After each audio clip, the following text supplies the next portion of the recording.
अभी आप सुन रहे हैं लानित म्यूजिक की शानदार प्रस्तुति।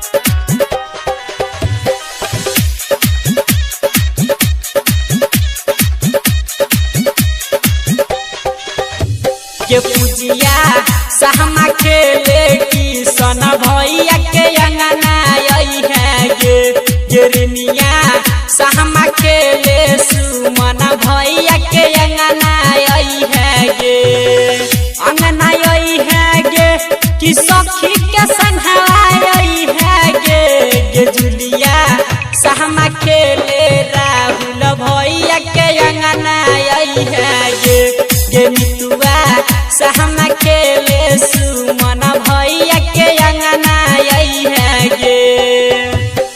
DJ Sumit Satish, DJ Sumit Satish, DJ Sumit Satish.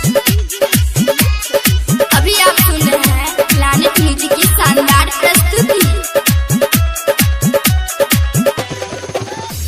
तकरी है सखी सब मिल के तैयारी आई है सामा खेले अगारी के पूजिया सहमा खेले अगारी तकरी है सखी सब मिल के तैयारी आई है सामा खेले अगारी के पूजिया सहमा खेले अगारी गे सोनिया सहमा खेले सुमित भैया के अंगना आई है गे कजली सहमा खेले सतीश भैया के अंगना आई है गे।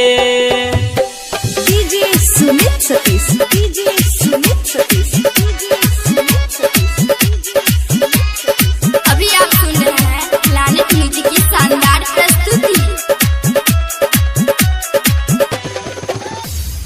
डाला में डाली है दूधी धान कैरली है सोन के साथ क्या पूजिया करी है सोन के साथ डाला में डाली है दूधी धान कैरली है सोन के साथ क्या पूजिया करी है सोन के साथ मनीषिया रमन जी भैया के अंगना सहमा खेले आई है गे राधा चंदन भैया